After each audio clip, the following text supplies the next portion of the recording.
Hi havia una vegada una jove anomenada Ventafocs que vivia amb la seva madrastra i dues germanastres. La feien treballar tot el dia i la tractaven com una serventa. Un dia el rei va organitzar un gran ball perquè el príncep trobés esposa, però la madrastra no va deixar que la Ventafocs hi anés. Mentre plorava sola, va aparèixer la seva fada padrina, que amb la seva vareta màgica va transformar una carbassa en una carrossa, ratolins en cavalls i el vestit vell de la Ventafocs en un preciós vestit amb sabates de cristall. «Recorda», li va dir la fada, «has de tornar abans de mitjanit perquè l'encanteri es trencarà». Al ball, el príncep va quedar encantat amb la Ventafocs i van ballar tota la nit.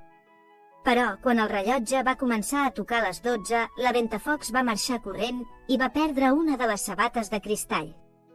El príncep, decidit a trobar-la, va recórrer tot el regne amb la sabata, buscant qui li encaixava. Quan va arribar a casa de la Ventafocs, les germanastres van provar-se la sabata, però no els encaixava. Quan la Ventafocs se la va provar, va encaixar perfectament. El príncep i la Ventafocs es van casar i ella va viure feliç per sempre.